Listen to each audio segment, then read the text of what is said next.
So today we're on the River Thames again. We're on Clifton Lock, which is not too far from Abingdon. Is that right, Curtis? Yeah, that's right. Curtis is the resident lock keeper. Hello. And I have to say, having watched you do 2 or 3 boats in and out here, you're a really fun guy to be operating a lock. Oh, that's nice of you to say, but I enjoy it. That's one of the parts I enjoy the job. It really comes across. Meeting different people every day. Like, I love the river, and I love people, and I enjoy the garden, so this for me is really an ideal job. You know what I mean? I like a nice garden. Yeah. I'm just rubbish at it. I can see a lot of effort's gone into this. I kill everything that I touch. It's not truly all me though. The wife does probably 70% of it. I follow instruction as well. So are you like the foreman in gardening? And I'm definitely not the foreman. She directs? Yeah, she directs and tells me what to do, and then she does everything else herself, which she doesn't like me to do, you know? Blimey. But, yeah. So how long have you been here then? Oh, just over 12 months now. 12 months? Yeah. You clearly love it, don't you? Oh yeah, this was always what I was a relief lock keeper for a while, for 6 months or more. Right. And then found out this place was going, and I put my name in the hat sort of thing, and managed to get the job. Fantastic. So yeah, I've been May 2021 I moved in, so just over 12 months. Stunning location. Well yeah, it's ideal. I can't hear any traffic. No, you won't do. It's the odd boat, of You course. won't. Well, we're out in the countryside here, but the beauty of this is we're well served. We've got Abingdon, 15-minute journey in the car. In the village, there's a lovely little shop in Clifton Hampden. Right. There's also the pub, the Barley Mow. So fantastic. Good buses, and Culham train stations a mile away. So I'm not too isolated. So you're easily connected to the rest of civilization. This is it. Yeah, easy. Yeah. Brilliant. It's a great location. Tell me about this. Oh, these are a bit worrying, if you ask me. Well, yeah. So flood marks. This is the height of the water when it peaked. Obviously 1894, the house wasn't built then, so it wouldn't have been such a problem. Lucky. But you can see like August 2007, you know, within memory. Not obviously I wasn't living in That's close to your doorstep, isn't it? It would have been lapping it.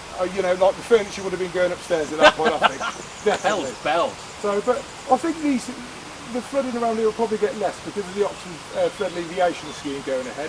So if they get the permission and the funding to do that, so hopefully we'll never see anything like that again. Fantastic. So that's the Oxford flood alleviation. Yeah. Yeah. Right. I'll have to look that up and get some information on that. It's something that's going ahead slowly. I'm not sure if they've got all the permissions for it now, and all the funding was the main thing, obviously. But they do work well with where I used to live in Banbury, my hometown. They built one in Banbury that strangleholds water and just stores it in a huge, great dry reservoir, and then is activated when needed. Wow. And it just stores it, and so it can be released in a controlled way, rather than it all thundering down into the town centres. Goodness me. Yeah.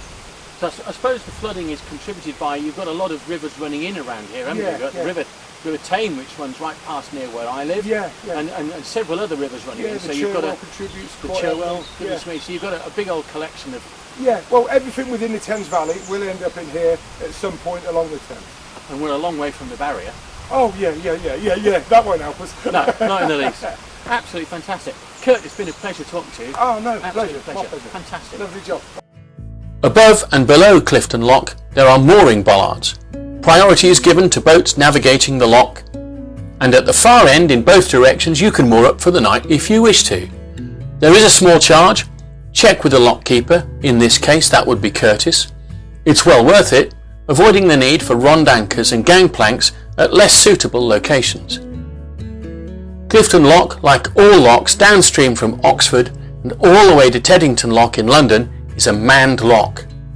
Upstream from Oxford towards Lechlade-on-Thames, the last lock being St John's Lock, some of them aren't manned and some of them aren't powered. When it comes to operating a lock, there is a nice big crank handle for opening the gates and the sluices with instructions to boot. It's a doddle to use, just follow the step-by-step instructions on the board at either end of the locks. The procedure really is no different to manual locks on the canal network where you carry your sluice windlass with you. They're just bigger, that's all. Give it a try. I'm sure you'll enjoy it. If you're passing through Clifton Lock, ask Curtis about his ice creams and soft drinks. Really handy when the weather's a bit on the warm side. His prices are good and his selection is also not bad either. Clifton Lock is located south of the village of Clifton Hampden and north of Long Wittenham. It is at the start of the Clifton Cut, which bypasses the river just north of Long Wittenham. Construction was completed in 1822 by the Thames Navigation Commissioners. The main weir, which was built 13 years later than the lock, runs across the old navigation of the river. A smaller weir runs just above the lock.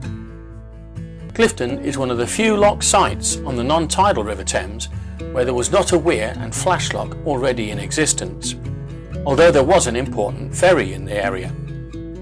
Problems to navigation had long been recognised, and the first suggestions for creating a lock near Clifton Ferry were made in 1793 and being raised again in 1811. Construction of the lock cut was delayed because allegedly the owner of the land was a lunatic, and was eventually completed in 1822 along with the lock.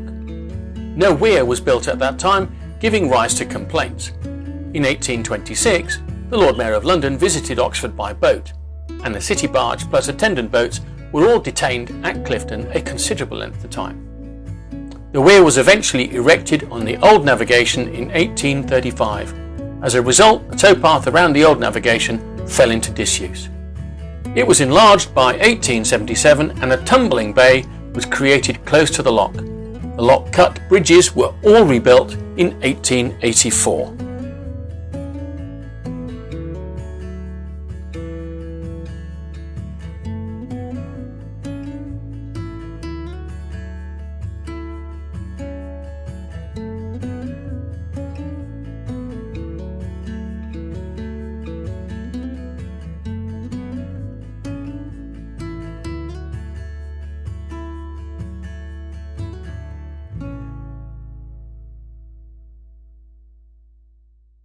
Thanks for watching. We recorded most of this video back in the summer before we'd learnt about the finishing touches that we now apply. So please hit the like button and subscribe to our channel. We're making more videos on Dundas Aqueduct and also on Fox and Locks. They will be uploaded here soon, so come back and look us up again. Bye for now from Karen and myself. Bye-bye. Bye-bye.